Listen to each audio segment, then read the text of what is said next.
Katie Price, The Power of Delusion. Hello, I'm H.G. Tudor. British viewers will be familiar with the car crash narcissist that is Katie Price. Everybody else may not be as familiar with her, but nevertheless, I would still encourage you to watch this video as Katie Price provides you with an excellent example of the power of the delusion of the narcissist. I have made other videos about Katie Price to demonstrate why she is a narcissist, and I would encourage you to access those. But before I go any further, let's actually hear from Katie Price as part of demonstrating the delusion that she operates under. Here she is, and she's regaling us with some singing at a Pride concert. Come on, baby, won't you show some class? Why we have to move so fast? We don't have to take our clothes off to have a good time. Oh no, we could dance the party all night and drink some cherry wine. Na na na na na na na.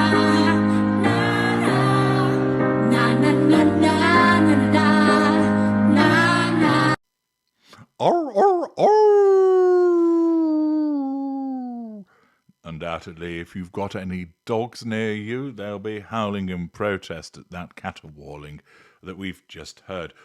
Would you like to hear it again? No, I thought not.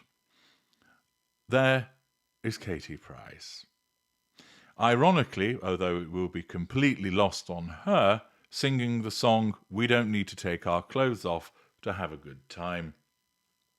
This coming from a woman who has basically made a career out of showing her boobs, showing her body, and regularly getting her kit off with a succession of men and then complaining about them thereafter.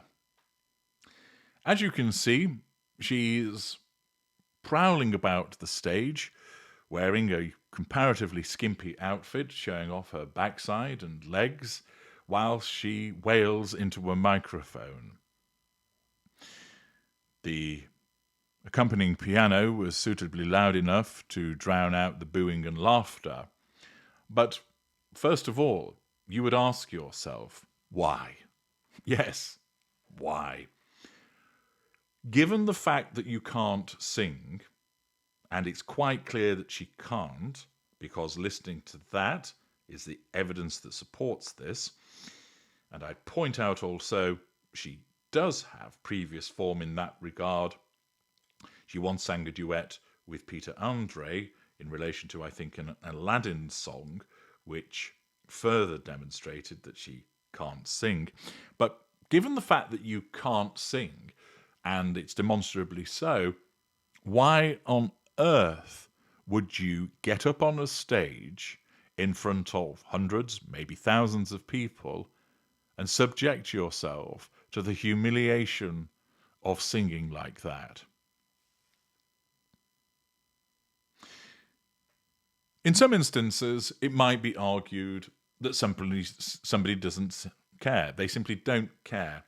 So, for example, the drunken uncle who gets on the karaoke with his rendition of My Way, he knows that he can't sing, but it's just a bit of fun, and he enjoys making people laugh. He doesn't take himself seriously. However, Katie Price thinks that she can sing.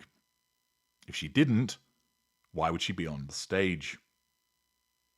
She thinks that she can sing because, like many narcissists, her narcissism tells her that she's really good at what she does. There is another narcissist about whom I talk regularly who repeatedly demonstrates to the world how she believes that she is a broadcaster, podcaster, content creator, writer, speaker, philanthropist, and many other things, and that she's fantastic at all of those things, and yet, time and time again, she has failed. This is because she's deluded. Katie Price is similar. Her narcissism tells her that she can sing. Otherwise, if you knew that you couldn't, you wouldn't do that. As I pointed out, if you're doing it to take the piss out of yourself, like the drunken uncle at the karaoke, that's different. But we can see that Katie Price isn't taking the piss out of herself, although roundly people will take the piss out of her. No, she believes that she can sing. She believes that she's entertaining the crowd. She believes that she's doing a good thing by supporting Pride. And yet there she stands, half naked, caterwauling into a microphone, showing completely how oblivious she is to the way that she looks and the way that she sounds. That she's become a cartoon character as of late with regard to the ravages of repeated cosmetic surgeries. Just like this one's wife, she looks in the mirror and thinks that she looks beautiful. She wouldn't continue to do what she does in terms of undertake further cosmetic surgeries, nor dress in the way that she does if she didn't think that she looked beautiful and stunning. If she truly saw herself for the way that everybody else sees her, she would change her appearance and dress in a more appropriate fashion. The fact is, when she looks in a mirror, the distortion of her narcissism tells her that she's beautiful, that she's attractive, that she is delectably enticing. Similarly, when she gets hold of a microphone and wails into it, her narcissism tells her that she is a beautiful singer, that she is entertaining all of the crowd, not by making them laugh at how pathetic she is at singing, but rather that they're enjoying her rendition of this song. I think somewhere there was a backing singer trying to do the heavy lifting, but notwithstanding their attempts, they certainly couldn't disguise the off-key singing of Katie Price. It's important to recognise she isn't doing this in an ironic fashion. She doesn't do this knowing, I know I can't sing, but I want to do it anyway. She seriously thinks that she can sing. And you'll have witnessed similar characters, for instance, in the freak show element of shows such as Britain's Got Talent and Pop Idol and American Idol, or whatever those programs are called these days. There are some people that enter it just for a laugh. They know they can't sing and they just want to mess around. And then there are others who are seriously deluded. Not all are necessarily narcissists. They can experience delusions as a consequence of other mental health conditions. But there will be a number of narcissists that become involved who take it very seriously, believe that they can sing, and are absolutely amazed when they're rejected and told that they can't sing for toffee. Katie Price once exhibits the power of delusion. Her narcissism tells her, you look beautiful and you sing marvellously. And thus, this causes her to get up on a stage because then she can control the audience and draw fuel from their reaction. If her narcissism didn't tell her that she looked beautiful and sang fantastically well, she wouldn't get up on the stage because she would think, I look like a dog's dinner and I sound like mating cats singing. Instead, the narcissism has to make her see herself in a particular way so that she is then moved to get up on that stage for the maximum pursuit of the prime aims.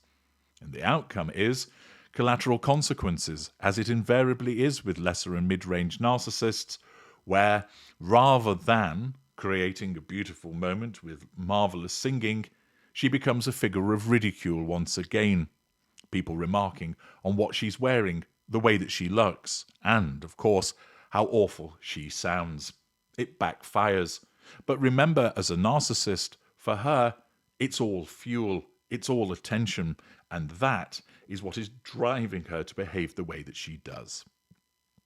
Another example of another narcissist in action, here buoyed by the power of delusion.